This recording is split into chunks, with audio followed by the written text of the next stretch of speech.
Hey guys, before we get started, I just want to make a quick announcement that we will not be doing the Magia Records Season 3 review this week. We're actually going to have to put that off due to some scheduling conflicts among some of the people that are going to be watching it, and we want to make sure that we do it right, so we want to get everyone there for it. We want to make sure we go over the whole thing and make sure, we have a lot to say about it, so look out for that in the future, but as of right now, we're not going to be doing it immediately. And now, this week's episode. Hello everybody and welcome back once more to Anime Yay or Nay. I am TheOutbackAl. I'm Yin&Jung. I'm Chibi Noob. I'm NV I'm CheerandCosplay. And I'm Kozi. And once again, we did not watch anime this week. We watched a live-action adaptation of a Japanese manga that was not an anime. Again, it's 2 weeks in a row with that sort of thing. Or was this one a light novel? I remember it being... It was a light novel, and then it got into light manga. Novel first, yeah. I do remember, seeing the manga, comic, whatever you want to call it, at the library the one time that we were there, so yeah. So it's both. I've definitely seen a drawn version of this. So we watched... I've only been to the library once. That's kind of sad. The one time I was at the library... You know what? You don't get to judge me and my reading habits. Or my patronage to public... facilities. We watched Edge of Tomorrow. That's what we did. The Tom Cruise movie from 2014 about it's Groundhog Day with aliens and war. Let's not forget the studio was so confused on how to market this movie they changed the title 3 times. Well, I mean, wasn't the original title the actual title of the manga and light novel All You Need Is Kill? It went from Edge of Tomorrow to Live, Die, Repeat, Edge of Tomorrow, and then it went back to Edge of Tomorrow. Yeah, so. It was, from what I have heard, it was exactly like you said, and part of the reason for the marketing change to Live, Die, Repeat, which honestly is a great tagline, they wanted to turn it into the title to better get, DVD sales. I don't think they were very confident that they were going to get a high box office out of this. And they did. I thought it was because dumbass Americans wouldn't get the premise based on Edge of Tomorrow. Part of it, but they also wanted, there's a big market for, Walmart bargain bins for movies that, have titles that pretty much say the whole premise. And that's kind of why they were leaning towards that a little bit more. Again, I think that's a mistake. I like the name Edge of Tomorrow. I think it's a really good name, and it kind of adds a sort of, I don't know, poetic kind of thing to the story. But again, perfect tagline: Live, Die, Repeat. But the original title that was All You Need Is Kill. All You Need Is Kill. It would not have worked. I think that would sound cooler. All You Need Is Kill. I would not like that for this movie, but at the same time, definitely would get that Walmart bargain bin sales through the roof. Yeah. I'm wondering if that's just a rough translation. Probably. Don't know. It just didn't translate nicely. Let's see here. Well, the thing is how the movie more comes off to me, and I'm not sure if this is more with the light novel or the manga. It's more all you need is to die is more what I get out of this, because it's this is kind of how he goes about figuring out how to end the alien invasion. He just keeps dying over and over again. Yeah. It doesn't say whether the original title, whether it's a translation thing or something else. I always assumed it was just a play on the Beatles song, so... I mean... Yeah, that's what I thought, too. I thought it was kind of a joke. It's all you need is love, but you can't love the aliens. They're going to kill you, so all you need to do is kill, I don't know. It's I don't know. It's whatever. The title, regardless of what the title is, the movie is the movie. Talk plot? Yeah, sure. Yeah. Okay. I mean, we pretty much summed it up when we said Groundhog Day action movie. Groundhog Day with Tom Cruise. Yeah, Tom Cruise is a PR guy who's drafted into the war with humanity and an evil invading army of what they call mimics, and they're really just metal jellyfish things that swarm and swirl and do all sorts of the flippity-floopity doodah. Also, you say draft, but I think that's kind of put that in quotation marks because he's that general committed a crime. Yeah, so nobody in this movie is a really likable character. It's a war movie. I mean, we get into it, it's there's not a whole lot of likable people in a lot of places, but you don't always need likable people keeping, the evil aliens at bay. I believe there was a draft. He avoided the draft by joining the army and then being put into their like public relations and like propaganda film department. I mean, he blackmailed the general to say, "Hey, I can make the war effort seem dire," and then the general's like, "Yeah, arrest this man. He's a draft dodger." And I don't believe that's what happened. No. The general opening of this movie, he's brought into by a general played by, I forget if his name is Brandon or Brendan. Brendan Gleeson. Brendan Gleeson, who I've never seen him in a movie that I did not enjoy him in. Yeah, he calls him in and he's like, hey, we're doing a big invasion. It's going to be like D-Day Part 2, essentially, where we're going to try to beat these guys back. Your assignment is just to cover it. Yeah, you need to be on the ground with a camera and a whole bunch of other cameras, try to show the people back home that we can win this war. And Tom Cruise is like, yeah, I'm not a frontline guy. And he's like, well, you are now. And he's like, Cruise says, well, you know what? I can make it seem like you're at fault for this entire war. Don't fuck with me. Yeah, and he's like, oh, is that what you're going to do? Okay. Yeah, this guy's a traitor. Throw him, strip him of his rank and throw him into the privates in the front line. Says, like, you're going there one way or another, buddy. You chose the wrong way. Or the right way, depending on how you want to look at it. Plot being plot. He just silenced him. That's all he did. More or less, but he also, you did threaten a superior officer. It's kind of like... It was a very effective threat. If you think about it. It really wasn't, because it did not go his way. If it was an effective threat. If it was an effective threat, it would have. He did not hold the power in that room. If he would have made that threat after he was out of the building, he would have been golden. Yeah, but after he's out of the building, he's still going to the front line. The whole point of the threat was to not get sent to the front line. All he had to do was walk out of the office, be like, I'll get back to you. That's not I'll get back to you. When you're ordered, you're ordered. It's not like you have a choice at that point. Question. Yeah. I have not seen very many Tom Cruise movies. Has he played a, like, non-military type character since Risky Business?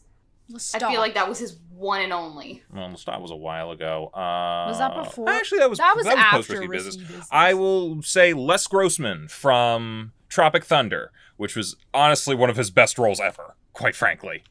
Wasn't Tropic Thunder an army thing? Nope, it was about a bunch of guys making a war movie. But they were in a war zone. No, they got kidnapped by a drug cartel in Laos. They thought it was still fake, though. Wasn't he just a producer? He was a producer. That's what I'm saying. He's not in the army. So he's not an army guy, that one. Still fantastic in that That's fair. I forgot he was in that. Yeah, he's fantastic. I do believe he's in an upcoming war movie. I believe Top it. Gun 2? Hard, yeah.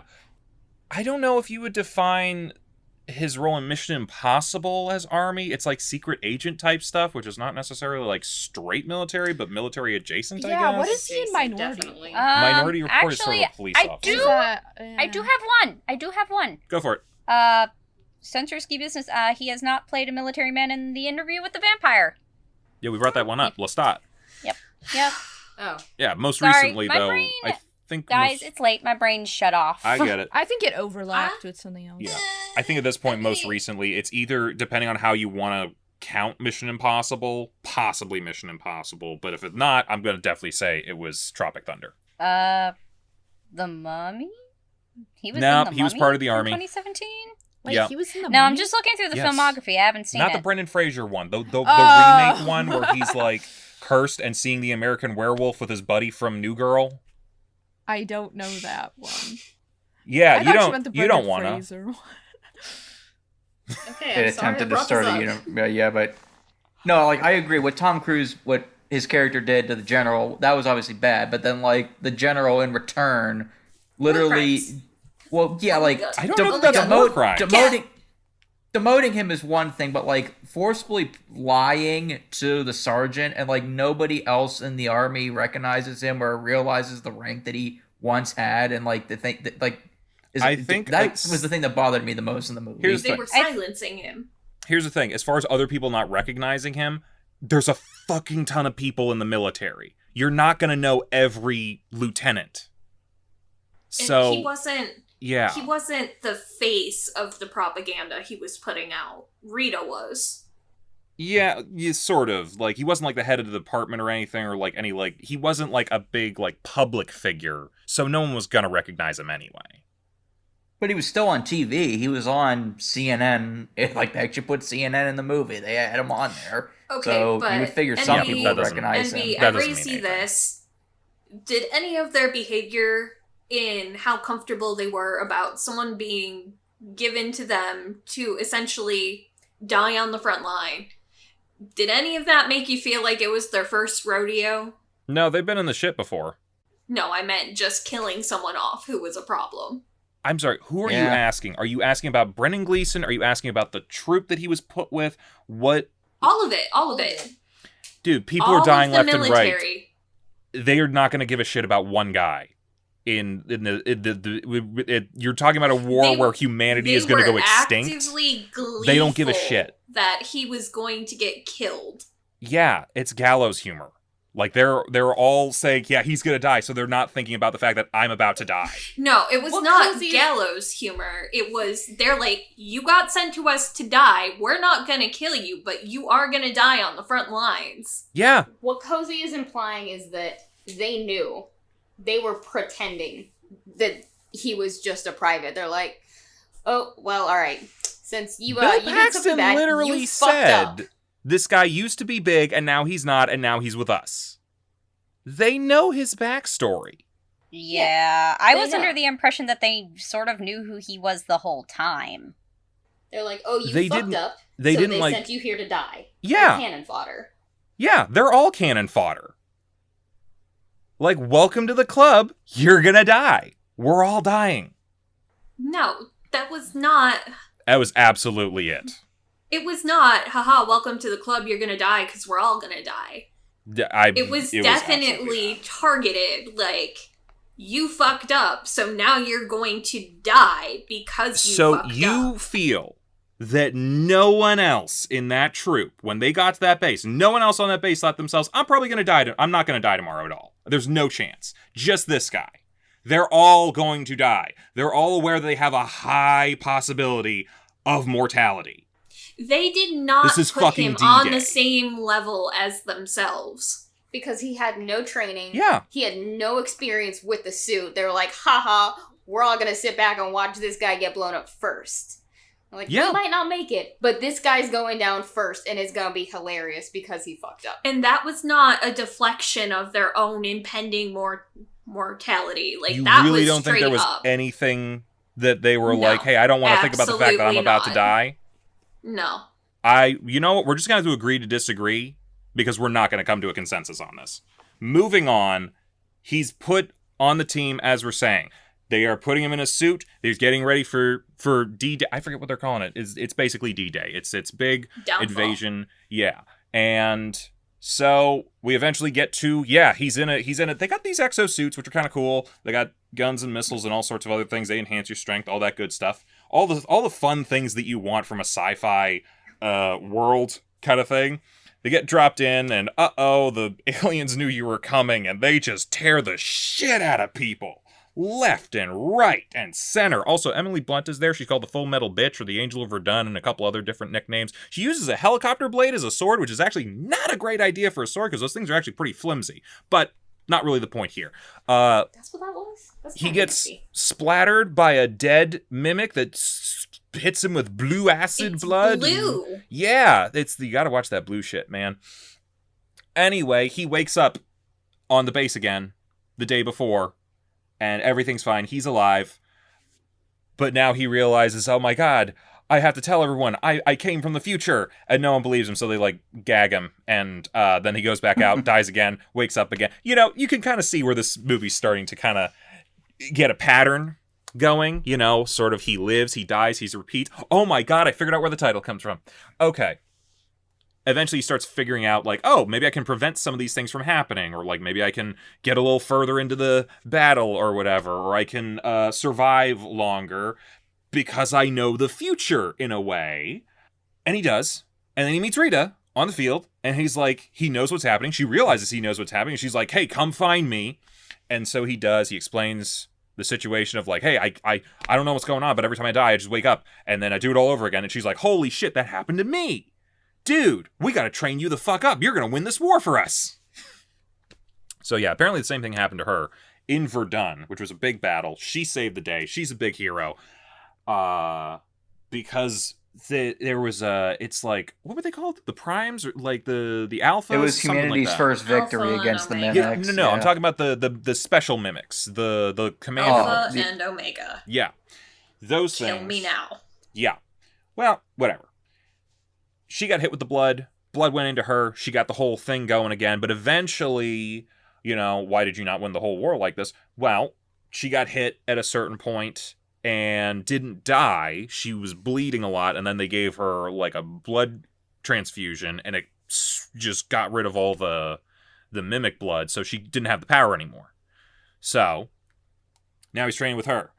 They're doing a whole bunch of stuff, and every time he fucks up, she just kind of kills him, and he just starts all over again. And like I say, he's actually learning stuff, and he's actually doing a lot better, and he's trying to like get to know people and doing all this sort of stuff. He's reliving the same day. It's Groundhog Day. We know this. He knows everything that everyone's going to do at every point in the day. Yeah, and I actually really like the point where it's like kind of straight up montaging his training sequence. I just love the editing in that, where it's like where it's constantly going back and forth with him dying, him coming up again, him like going to the beach, him training, him doing, and it's like it's a little disorienting, but in a good way, I think, because this would be a very disorienting One thing I really experience. liked about this movie throughout is that they never give you a specific amount of times he's repeated. Yeah. Like, you think it's a certain amount, but then he'll say later, oh, we've done this a couple times. Yeah, you can count it a few times early on. Yeah, but, later on, it's like, later on, he's like, we've already gone this far. And it's just like, well, you never see it, but it's implied that he's done this probably maybe hundreds of times. Yeah, like, at a certain point, they escape from the beach, and they make it out into a more rural farmland. And they started explaining like, oh yeah, you have your tea this way. Well, how did you know that? Because we've talked about this like 6 times, and I know how you take your tea. And this is what happens when we go for the helicopter. This is what happens when we go for the truck. This is what happens when we do this. We do what happens when we do that. And at a certain point, he's like, I can't do this job if Rita's here, and I'm trying to make sure she lives. So at a certain point, he just stops asking for her for help. And he's been having visions of where like the supreme mind thingy. The Omega. Yeah. The hive mind core of this. It's all essentially hive mind drones. Destroy the Omega, you destroy the mimics, and for some reason the Alpha, if you kill an Alpha, then the mimics learn, so they reset the day to basically get an advantage. That's why they've always won. Yeah, it's sort of like Omega controls everything. The Alphas are like the captains in the field, and then all the other drones are like below the Alphas. So it's like it's a sort of pyramid, like any other military. But it's supposed to be you kill the Alpha and the day resets because the Alpha is the guardian of the Omega. Yeah. So like if the Alpha died, they're like, oh, too close, reset. Yeah, and they learn from that. They keep doing that. They're essentially doing what Tom Cruise has been doing this whole movie. And it's Ender's Game. It's Groundhog's Day meets Ender's Game. It's actually not a bad description of it a little bit.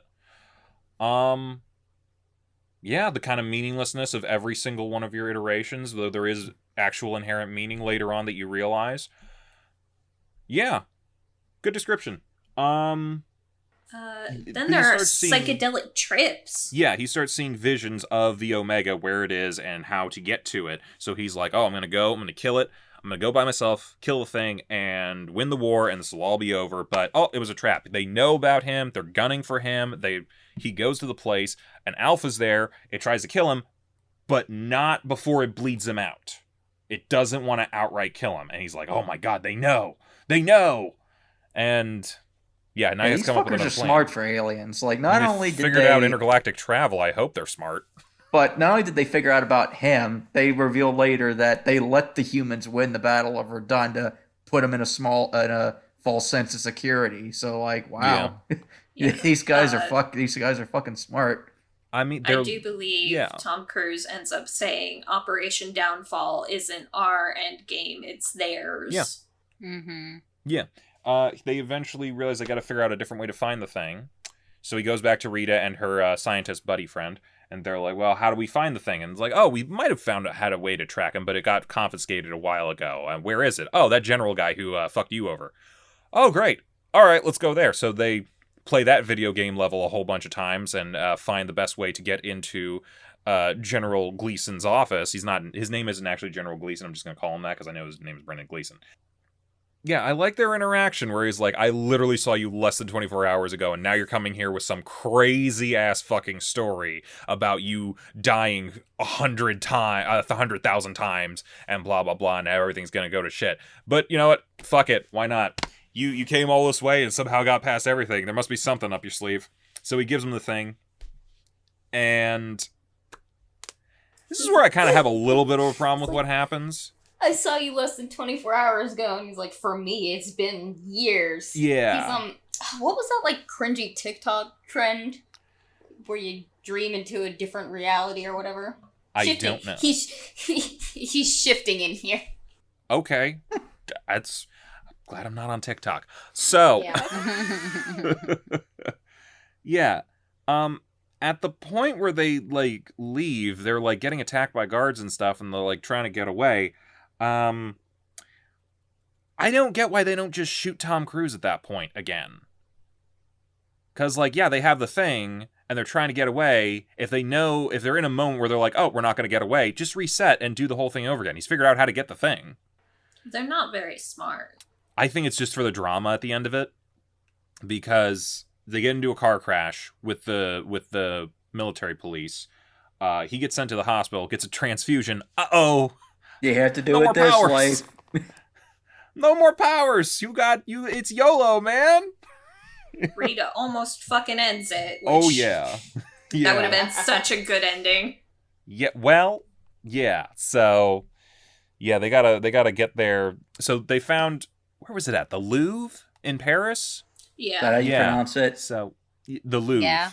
I know Gav always tries to say the right way if that's the right way. It is the right way. He's not here, so I'm not messing with him. Yeah. No. So they have to gather the team, essentially, because they're only two people and they have no idea what's coming to them. So they get up the troop, they somehow convince them, and they're like, hey, let's go end the war tonight by killing this thing. And, well, that's actually pretty guarded. Never mind.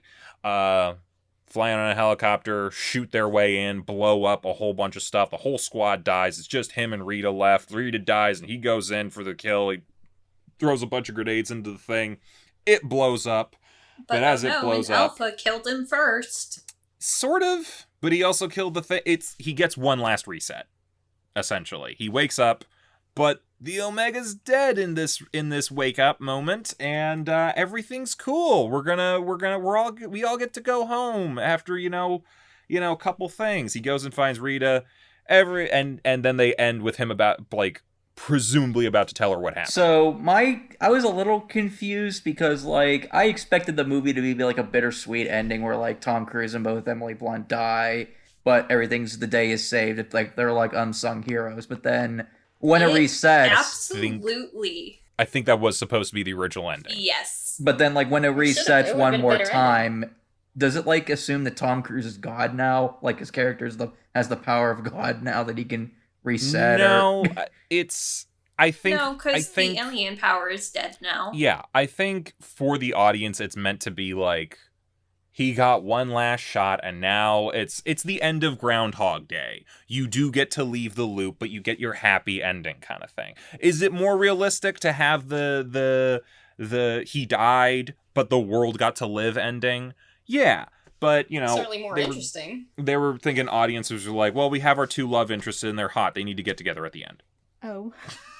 I think I would have enjoyed this movie a lot more if they had appealed more to a comedy aspect, because it took away a lot of the dark grittiness of the manga. I'm not sure about the light novel, but I don't know. I mean, I feel like there is comedy here. Are you saying you wanted more or less? Yes, more comedy. I feel like they're kind of straddling that line a little bit between having sort of fun loop time travel shenanigans I guess and the grittier I would have preferred it to stuff. go one way or the other.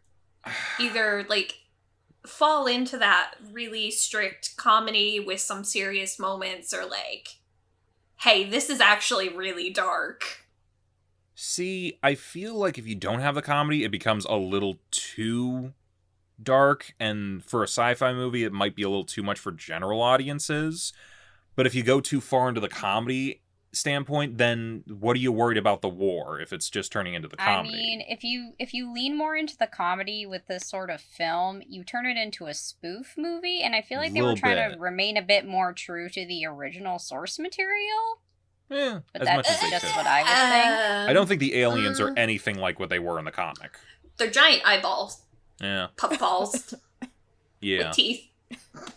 Yeah, so what was that Stephen King movie, The Langoliers? Where they were in the airport and the testicles with mouths came to eat everybody? Yeah. Like, I don't actually think they were trying to stay that close to the source material. It's like they got the basic premise down, but like the overall tone was different from what I've heard. The overall tone and a lot of how the plot played out, like the characterization and all that. In the manga, he's actually a private and he wants to fight. And, you know, the military isn't assholes. Like, you actually want to root for the military in this one. And then the movie, I feel like, I don't know, I was not cheering for all of the military people to actually win. So I feel like that might be how they're trying to appeal more to an American audience. Yeah, that's what I was thinking. Yeah. Because, I don't know, I feel like a more pro-military storyline would appeal more to, like, maybe it appeals more to the Japanese audience, because even with Attack on Titan, that was, like, very pro-military. And a lot of their other manga. We're a very pro-military country. Not so much in recent years. We Depends have on a what side very of the coin you're back on. and forth, like polarized. We're a very polarized country when it comes to like any sort of like military action sort of thing. I feel like in movies post like Vietnam, a lot of the times it's more. It's a little bit more anti-war. What was that? War bad kind of thing? Yeah, understandably, you know. I think I only see war bad usually when there's also a private corporation involved in that war. Like, when it tends to just be, like, straight up, like, military, government, I feel like they do tend to lean pretty net positive. It really depends what you're watching. Again, it's like, if you're watching a Michael Bay movie, absolutely. He only has, like, you know, everything's military good because they're funding half of his movie. Maybe it depends on, like, the audience that they're trying to keep. That's also true. Or if you watch an Oliver Stone film, any of the Vietnam movies he did, like, they are very much like, no, this is bad. This should have never happened kind of thing. Yeah, I think it really depends. Yeah. In terms of America, whereas I feel like Japan, it is usually more pro-military, but here maybe it's more split, so it's like you could go either way, I guess. Well, so the thing is like, even though the manga was pro-military, it was very anti-war. Like, it was dark and gritty, and it was all about, like, the horrors and how much he was losing his humanity the more he reset. Well, I think that's kind of like goes to the and I forget whether this was like the director talking about this or whether it was the original manga author, or the light novel author, sorry. That it was kind of like trying to figure out the psychology of what a video game character would go through. Like, what would it do to a person to relive the same trauma over and over and over and over and over, trying to create a different outcome. Respawning. Yes, I don't know if it was light novel or manga, but that was included in the manga. Mm-hmm. Where he's like, it's just too cruel that only I'm resetting, and ultimately what I do doesn't make any difference at the end of the day. Yeah. So, I mean, I think in less words, we do see Tom Cruise go through that, because at the point where he's like, he leaves Rita behind, he just starts watching everyone die, and he's like, guess that happened now, moving on. And like, yeah, he gets that dead 1,000-yard stare going. Yeah.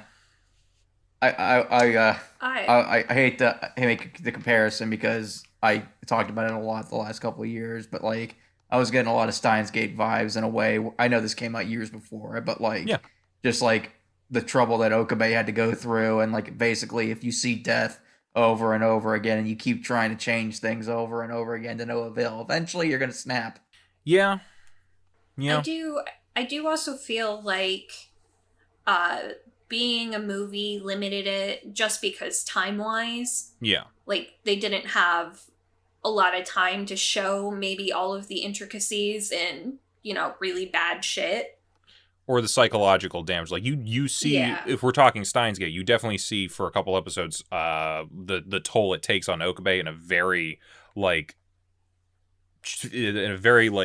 visual and, like, they it's part of the story. Here, it's like, this is a fraction of what we have to do. Versus they had a whole episode about, like, Okabe just, like, kind of, like, opening up to Kurisu, being like, yeah, no, I've lost count how many times I've watched these people die. I don't know what to do anymore. And Tom Cruise is just like, yeah, I'm dead inside. Fuck it. Let's go.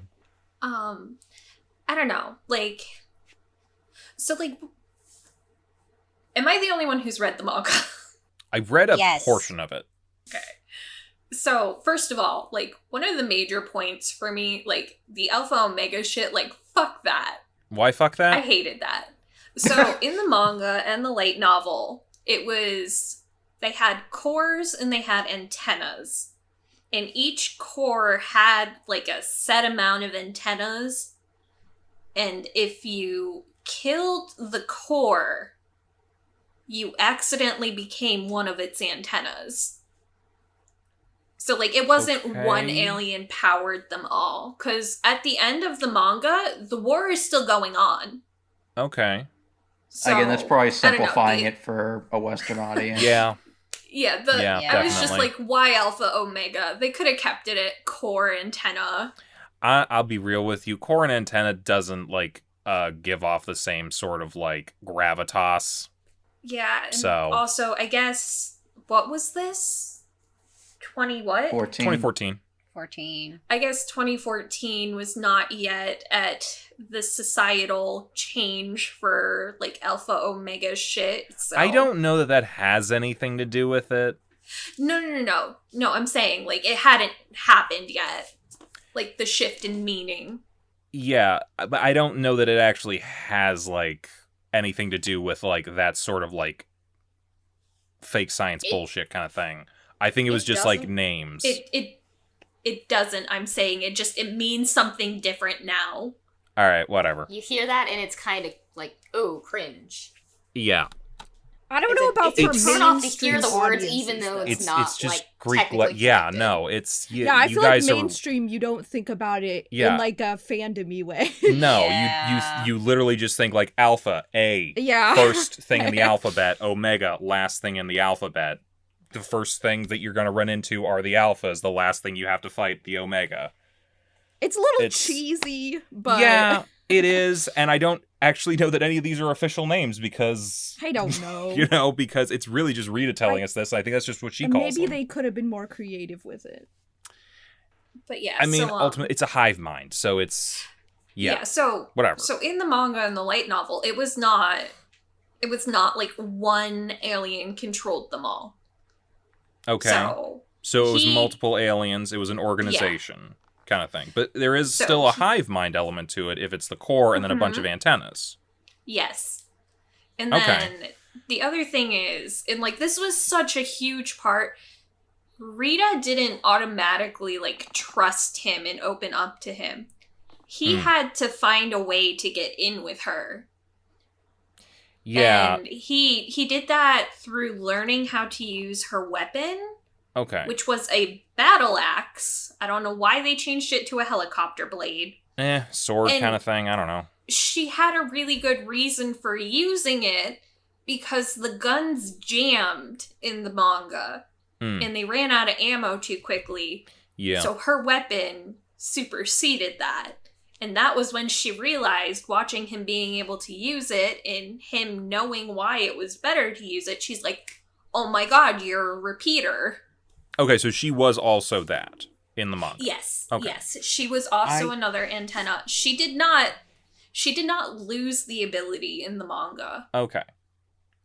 As far as these changes being made, I can see why they made them for this particular iteration of it. I'm thinking in the manga it works if the war is still going on and things are still happening and people are still resetting, still doing stuff, there's more to do. But if you wanted to have this be a singular movie, it had to have an end to it. Well, see, and drama in the middle where they couldn't keep repeating. I do think it would have still worked out, because instead of trying to do the end-all be-all. So, the thing was, in order to get out of the loop, you had to kill all of the antennas before you killed the core. Okay. Because if an antenna was alive, the core could just broadcast into that body and reset. Okay, so the antenna would then become a core. Yes. And then grow a bunch more antennas. So then, like, plot-wise, I feel like it would have been a little bit more condensed, because it was just him tracking down, like, okay, which cores and antennas, hunting which antennas he had to kill. And then at the end of it is when Rita was like, oh, I was an antenna to a different one, but I think because I've helped you so much, we're both antennas to this core now. One of us has to die. I feel like if this were a series as opposed to a movie, that could have worked. But the more you're putting into hunting down individual aliens as opposed to just having your battle scenes where you're just like trying to survive them, I feel like it's just going to add like a lot of extra stuff that you have to do and steps in the process of this that would have like gotten in the way of watching Tom Cruise and Emily Blunt do their thing and getting to the end. And I think that was ultimately the thing, is that they wanted the war over by the end of this movie. And also, I think the big focus of them, I think the big focus of the movie, at least from what I can gather, is they wanted to, see Tom Cruise's transition. I know that's not his name, but it's Tom Cruise. It's Tom Cruise. Yeah, he's Tom Cruise in every movie. Yeah, they wanted to see except when he's Les Grossman. Yeah, they wanted to see his transition from someone who was afraid to fight and had no battle experience to someone who was willing to go on his own, to sacrifice everything, and then his relationship with Rita, and it worked out. I mean, you might say it's simplifying it down for a Western audience, and I am interested in reading the original light novel in the future. But to me, I think for the most part, for the story they were trying to tell, it worked out for me. It was just that little bit in the beginning that kind of bothered me personally. I do also think like one of the things I really hate is when they take characters who in the source material were not romantically involved and they make it like, yes, they have the hots for each other. Like, can I throw this out there? Yeah. After credits, I don't think they're getting together at all. No, but they still went there. Here's the thing too. For Emily Blunt's character at the end of the movie, yeah, she didn't know him by the end of the movie. But for Tom Cruise's character, he's seen her every day up close for, who knows, maybe hundreds of times. And yeah, maybe, sure, not everybody's going to get romantically involved or feel attraction to someone after you've seen them for a while, but it's not like it's out of nowhere for him. I mean, that's how Okabe... I know it's not out of nowhere, but like... It is a little unnecessary. Like, they can have a close bond without being like, yes. I get that. I'm just saying, I don't think it's an actual thing post-credits here. Like, as much as he knows her, she doesn't know him, and she's not going to care after the war's done. Yeah. Either. She's like, oh, you did the thing that I did. Great. That's wonderful. I don't know. I'm going to go home to my boyfriend. Yeah. It might just be, like, again, like a source material thing. Like, if I had nothing to compare this off of. But, like, their relationship meant so much in the manga. I mean, and, like, when you got to that final point where they had to choose who was gonna die, it was like, a way out. Okay. Can I ask something? When they looped back, do they both remember when they looped, or is it like one person remembers? Okay. No, because Rita was the antenna that was resetting. Okay. So she didn't remember. Okay. All right. Yeah, like, I hear what you're saying, and especially, like, earlier you were saying about, like, oh, he had to, like, do a lot more to get her to trust him. Again, short movie. This is under 2 hours. We're not going to have time for that. And honestly, if I'm being real with you here, Rita seems like a very pragmatic person. I feel like if you went through a Groundhog Day, you would be like, if someone came up to you and, like, out of the blue and was like, hey, I Groundhog Day'd, you'd believe them immediately and be like, okay, what do you know? Like, I don't find it out there that she was just like, oh, shit. Especially in her case, because she already knows what Groundhog Day is for her. Yeah. So. Like, I don't know. Again, it's probably just, like, if I was watching this movie with nothing to compare it to, like, just as its own standalone thing, like, I mean, I don't think I would have, like, liked it, because I don't usually like heavy action movies, but, like, I wouldn't be as critical of it. I'm trying to think of how heavy action this is. I mean, there's a lot of action, but it's like that. I kind of have trouble sometimes with these, because it's like, it's just a bunch of CGI hullabaloo just smashing against each other a little bit. It's a little bit of a Transformers film at sometimes. I mean, there's certain occasions where you do get to see the full scale of the battles and whatnot, but, like, Yes. the remember, twisting, twirly, like, tentacle 2 thing, weeks ago when I said it felt eh. very Michael Bay because of unnecessary explosions, and you were like, no. Wait, which movie were you talking about for that? This one. Oh, yeah, okay, you must not have said that on the podcast episodes then. Like, it depends. It really depends on the scene that you're in. Like, if it's one of the smaller ones, like at the farmhouse or something, or if it's like one of the more close-up individual parts of the beach battle, I think it's fine. It's just like when you get into, like, oh, now we're gonna go, like, everywhere and see everything, kind of like, it does get a little bit, like, clusterfucky at times. It's not always perfect, and, like, but... What the fuck were the aliens shooting? What were they shooting? I'm sorry, shooting? Do you mean, like, their little Yes, fireball the aliens stuff? were shooting stuff. I assume just, like, missile-type things? I don't know.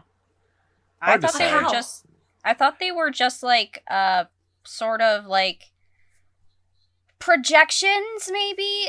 They kind of reminded me a bit more like amoebas than they reminded me of anything else. Yeah, I mean... To be honest. And it, like, I didn't think that they would, like, actually shoot out. I felt like it more, like, just shot out of their body, but they still retained it. Yeah. But that was just how I interpreted what was going on. They reminded me of those Matrix robots from Matrix Revolution that invaded Zion. Yeah. I just kind of assumed they are machine-like in nature for the most part. They probably have internal mechanisms for projectiles of some kind. I'm just like, again, like, the aliens, the mimics took a pretty big shift from little puffball. How do the puffballs kill people? Is it just the mouth? No, they can, like, crush. They have, like, tentacle legs. Okay. Like think Soot Sprite from Spirited Away, but well, now make it sounds adorable. Ugly. How could you do this to me? But ugly, just a big eyeball. Here's like another thing that I kind of got out of it. I felt like the aliens themselves were kind of like amalgamations, like, while they are, like, connected to other things, they themselves are amalgamations of smaller things. Because that's just kind of how they flowed. Like, I guess an alpha itself is, like, made of, like, a bunch of smaller individual parts. So, like, a quantum mechanics kind of thing? Yeah, just how they moved. Like, it kind of reminded me a bit more like a school of fish. You know, that's actually not a bad description for that. Especially It had... considering the Omega kept hiding underwater.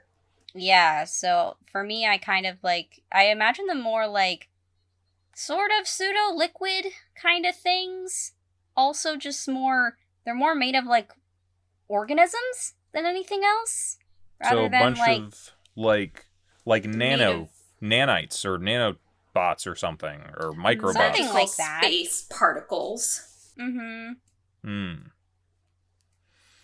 I don't know. That was just my interpretation, just watching how they, like, moved. And how they sort of interacted with their environment. But, do we know why they were called mimics? No, and honestly, I don't think that it made a lot of sense. The only thing, honestly, what I thought, I was like, are they mimics because they can mimic a school of fish? But when they first said the word mimics, I thought they were aliens that could take on the form of humans, and I was like, what is this, the Mandela Project? Duh, that's Invasion of the Body Snatchers, man.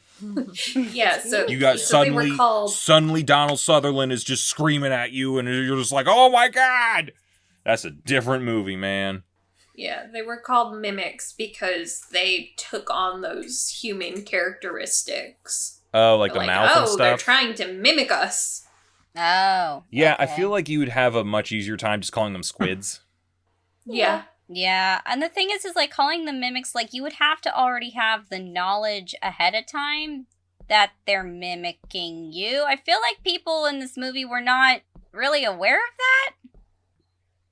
But I'm not sure. Hard to say. Did they say how long this conflict had been going on in the movie? I think it wasn't like it started in day, 2015 and 2020 was like the Battle of Verdun, they were saying, so.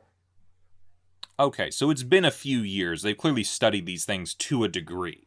Did anyone call them mimics outside of the news?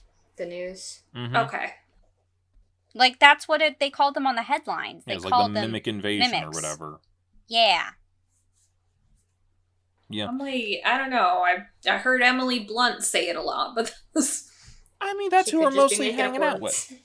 Yeah. To be fair, she's also the one who came up with Alpha and Omega, so if she came up with it, it's like, okay, it's just words that she likes. Maybe. Yeah. We don't know. We don't really know her history. We know Tom Cruise knows her history, but for all we know, she might be nuts. That was another thing.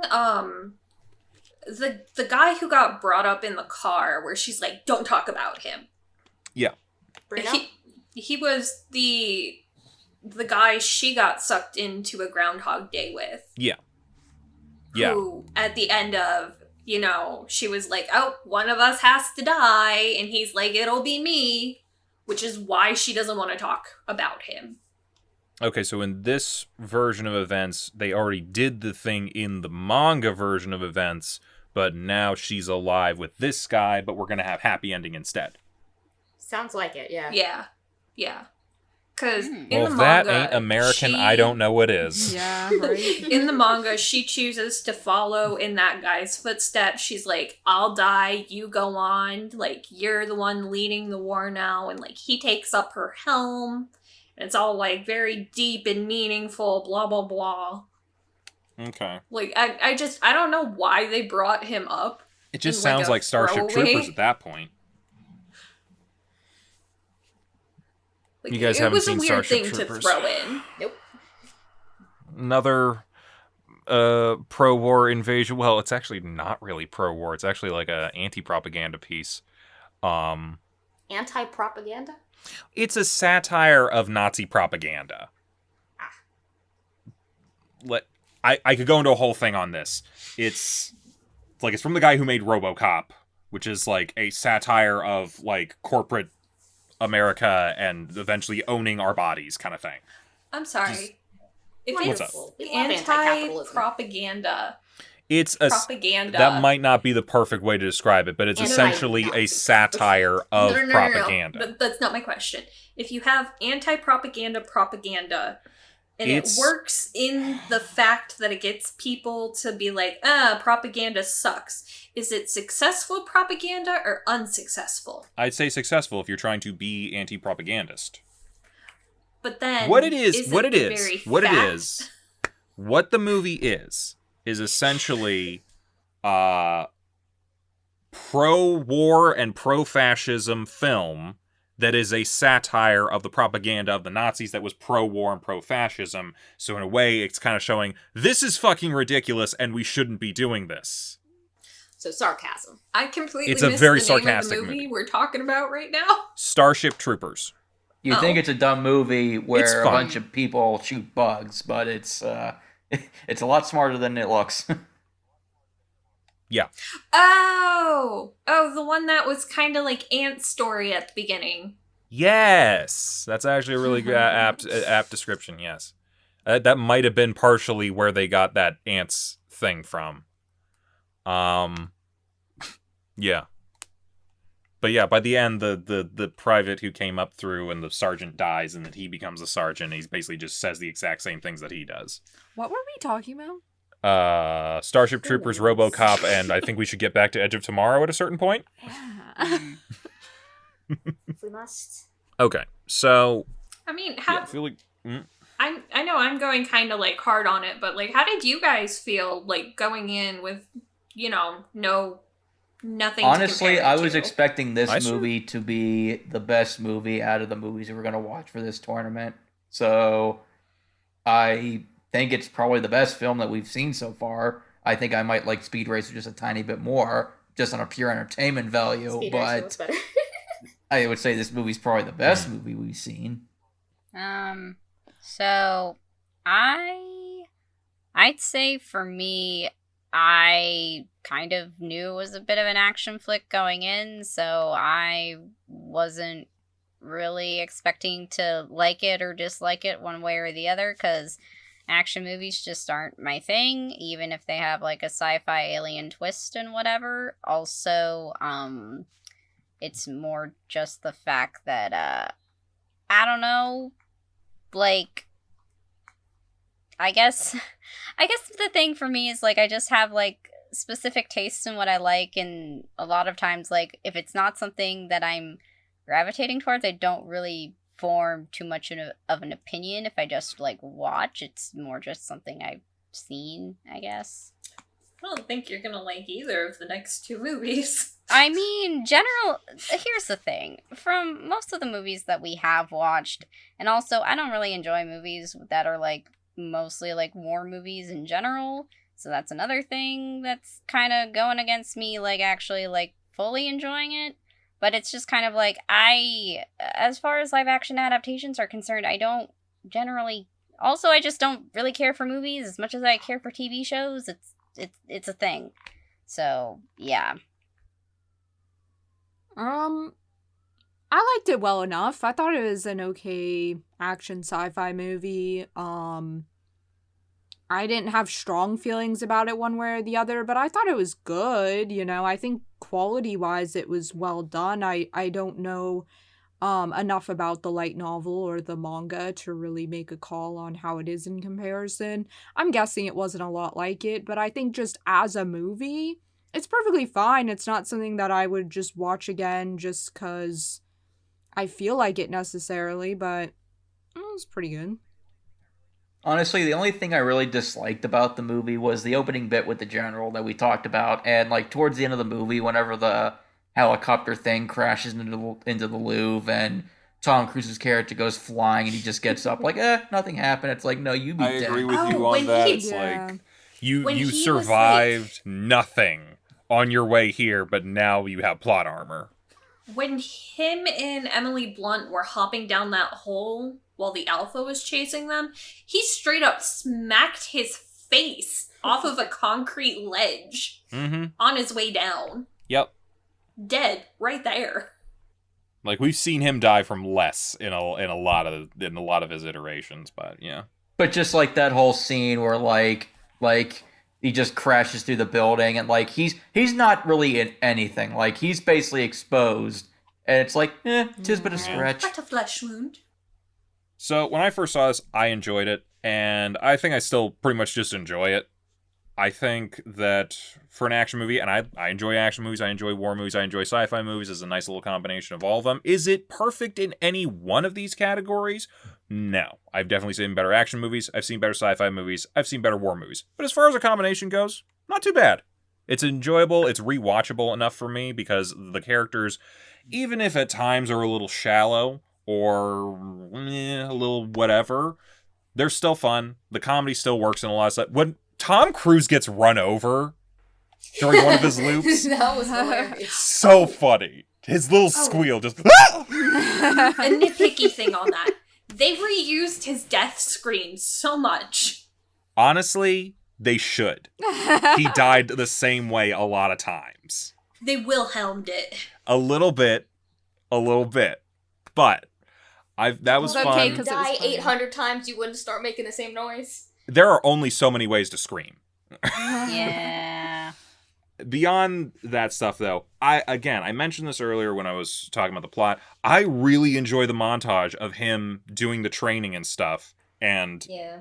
constantly repeating, like, getting shot, waking up over and over and over again every time. And every time he's just, like, feeling it more and fucking more. Until one day, he's just standing there in front of Rita, not saying anything, just dead inside. Like, I actually thought that was probably the most effective part of the film. I really liked that too, and that's where I feel like, they played into the comedy and it really worked. See, at certain points, yes. At certain points, no. Because, again, by the end of it, he is a changed person and not for the better. By the end of it, he's like, I'm gonna go drink. Yeah. He was like, this is pointless. That happened in the Everything middle, didn't it? is meaningless. Yeah. We all die tomorrow. And then he finds out they got to London. He's like, well, everyone's fucked tomorrow. Might as well try. Cece, do we have a verdict change on whether or not you like action movies? I mean, I like some. I don't like war movies, though. But this movie was surprisingly watchable, unlike most of the ones we've seen so far. Well, considering that we, got through watching Dragon Ball Evolution and Incest, I think this is a step up no matter what it would have been. Oh, for sure. I'd give it like a 70%. Like, I don't feel like it was a waste of time watching it, but I don't know if I would ever go back and watch it again. I might watch it again. This is like one of those ones where I caught it a bunch of times on TV, and and I was just like, I'll watch this. Yeah, I saw it if once it's on, before. like, I won't be angry. But Yeah. I don't think I would go out of my way to seek it out again. This has 91% on Rotten Tomatoes. Wow. And, I know I went hard on it, but, as its own standalone thing, I think it's okay. I think Oh, go ahead. the only, big issue I had with it was, in the beginning, I think it was only his third loop around, he was going berserko insane. I'm like, this is not third loop crazy, this is at least eighth loop crazy. And at that point, they hadn't, shown him dying multiple times. And they had no reason to imply he had died multiple times. I'm positive this is still only I don't know. I feel disagree. like third loop where I'm like, oh, it wasn't like a premonition dream. Yeah. I would be like, holy fuck. More than he was able to predict everything that everybody said. Oh, I'm like, you've only heard this twice before. Yeah. I Yeah, feel that's true. like May I that's kind throw of like- out something to counter that argument? This guy is a film guy. I am a film Yes. guy. I remember lines pretty easily. And if I see it Okay. twice, I can probably predict it. I mean That's that's fair. that's fair. I will say though, as someone who watched a lot of SpongeBob as a child, watching the episodes a lot helped me memorize at least several episodes from the first few seasons. So Plus, it might be one of those things of you may not remember exactly what they're going to say if someone asked you about it, but when you're in the moment, kind of watching it, Oh, you're yeah. like, oh, here's the next line is going to be this. oh yeah, no, for it sure. all comes back to you. I think Me and my oh no, go ahead. I don't know. I think the only thing that may play against him there is I don't know. I feel like if I just died 3 times in a row after I was thrown into a war and, I don't know. I don't know if I would remember it all the first couple times. I You're feel saying like he it, wouldn't think that he was in a loop? it might. So No, I think he would have more pressing things on his mind while he was going through those conversations. He should be a little shell-shocked those first 2 times around. So I think to that was his counter second that, time. I think that might depend on how he is taking the situation. Right. Because certain people will react differently to a situation depending on how good they are at adapting to whatever it is that's going on. And if he is encountering the same situation at least a couple times, he might start being like, okay, I've seen this before, I've heard these things before, and sort of be like, this is fine, kind of. Because he's like, I know where this is going to go. He might just be very good at adapting and trying to play at something, I think. I don't know. Yeah, I feel like by third one, he's like, okay, I'm not crazy. This did happen before, and now he's trying to experiment a little bit to see if he can change things. Second time around, I don't feel like he did a whole lot different. He was just freaking out a little bit. I think that's your, I'm like, don't know what's going on moment. But by 3, and again, movie, we do have to kind of move things along. Yeah. He's definitely like, okay, I know this stuff happened. What can I do? To suspend my disbelief in this sci-fi? How dare you? I'm just saying, like, if I don't know, I can't say exactly what I would do in this sort of situation. I've definitely thought through it a bunch of times, as we all have after seeing something like Groundhog Day. But at a certain point, you would start to like be like, okay, what can I change? What can I do? What can I figure out what can I affect in some way with my prior knowledge? I have a very small aside. I have never seen Groundhog Day. Oh, what? Man, I have neither. Added to the list. Fuck you. I know he's stuck in a time loop, and that's it. I'm supposed to be the non-movie watching one. It's the one. It's really good. Like, it's the movie everyone references when they make a movie about time loops. Okay, but I know, myself included. Who's seen the one with Huey, Dewey, and Louie on Christmas? Yeah, you watch that. So you've seen that one. Yeah. But you haven't seen Groundhog Day. Shame on you. It's the same thing. You've seen Groundhog Day then. Okay, cool. Groundhog Day. The only one that I would say is the Mystery Spot episode from that too. That's a Groundhog Day. That's also a good one. I think he references Groundhog Day. Of course you're going to reference Groundhog Day, because they're in Groundhog Day. Well, one of them's in Groundhog Day, the other one's just dying. Pig and a poke. Pig and a poke. Yeah. Every Wednesday or Tuesday? Tuesday. Every Tuesday. Pig and a poke. Ruby the Tuesday. heat of the moment. Mm-hmm. And then Wednesday's alarm clock music is Back in Time. Mm-hmm. By Huey Those used to be my alarms for those specific days. They were for me too. Nice. Well, at least it's not Sonny and Cher. Aw. It's the song Bill Murray wakes up to every day in Groundhog Day. Okay, I haven't seen got it in you, years. babe. Oh my god. Okay, I did know that one. Well, at least you know something. Let's stop pissing me off for a second. Edge of Tomorrow. Yeah, I was gonna say, we're just disappointing you at this point. So much. Oh my god. Al, I live to be a disappointment. Lovely. So, what should we talk about? What were like some of the highs? Well, speaking of disappointment, the movie we're watching next week, it disappointed. No. We're not getting there yet. We're not getting there yet. You're not getting out that easy. I wanted to talk about a couple of things. One person we didn't talk about that should get a little bit of a highlight. I mentioned General Gleason. It's not his name, but it's Brendan Gleeson, and I do like him. He's good in the movie because he's good in everything. But the person who really stands out outside of our main cast, Bill Paxton as the sergeant. Just having a hell of a good time doing what he's doing. I always enjoy seeing Bill Paxton chewing a little bit of scenery and having a good time. I'll be honest, I didn't realize that was him until I looked up the cast at the end of the movie. Yep, he's entertaining, no matter what. So, just wanted a quick shout out for him as far as a non-main character who I'm definitely like, yeah, I'm going to remember you, Bill Paxton. Probably mostly because he's Bill Paxton, but at the same time, he was fun. I think he made the getting hit by the car even funnier. Oh, yeah. Because he was just like, what the hell was he doing? From what I heard, he was the person who enjoyed this making this movie the least.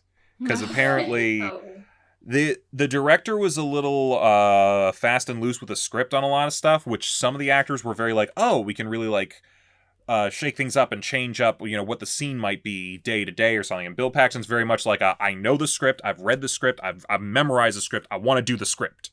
And they're like, well, we're going to change the script. To interact with people who are improving. Yeah, I don't know how far if I would call it entirely improv, but like, yeah, they changed up like a number of scenes mid-production, and like, he was like, but I already learned this other scene the way it was supposed to be. Yeah, I would hate that. Yeah. everyone else was rolling with. Apparently, Emily Blunt and Tom Cruise were really into it. It's like, oh yeah, we're really stretching and moving a whole lot of things, literally like exploring some different ideas for each thing. Which, like, there's something to be said about that. That must be fun. But still a fun performance from Bill Paxton. So always fun to see him. Outside of that, if I had to choose like one thing like that I absolutely fucking hated about this movie, it would be the scene where he's meeting Greedo for the first time. I thought you were going to say Bill Paxton. I was about to have a heart attack. No. I did enjoy his performance. No, the humping the ground thing, like, Yeah. It's yoga. It was uncomfortable. It is yoga. That's honestly what I thought. My brain didn't interpret it any other way, to be honest. I only saw yoga. Some yoga poses do look weird. You ever see a three-legged dog taking a whiz? Is that an actual yoga pose? No, it's not a fucking yoga pose. That's gotta be a quote from something. It's a quote from, I forget where. Where was it? I think that was like a radio sketch on DVE or something. There was like a life coach named Purdy from the life coaching group Purdy Happy, and I'm going to teach you some yoga. This is three-legged dog taking a whiz, and then he throws his back out, and he just starts cussing on the radio or something. The downward dog is the actual pose, right? I think, yeah, it's probably like a modified downward dog, but like you just like visualize it. Three-legged dog taking a whiz. Okay, how does it do it? It'd be a pretty good Handstand, stretch, I guess. guys. Yeah. I But mean, it just does it have to lift its leg up? Yeah. Yep. Yeah. So gotta lift your leg up, so it's doing a handstand. No, it's just lifting its stump at that point, isn't it? well, the question is which one of its legs is gone, because if it's a front leg, then one of its back legs has to come up. So then it's only got 2 points. What does it do?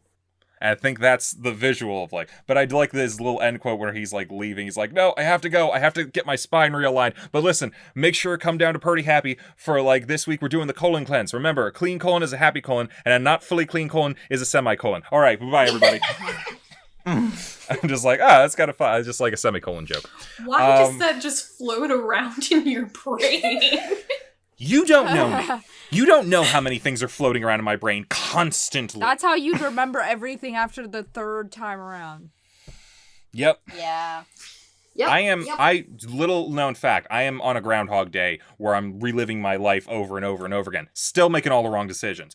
Everything's terrible. But I am and I'm just like deciding to go fucking nuts a little bit here and there. And because I can do it. You deserve it. I'm not going to die for another 18 days. So, might give us enough time to maybe finish out this fucking thing. I'm dead after episode 150. Is this canon now?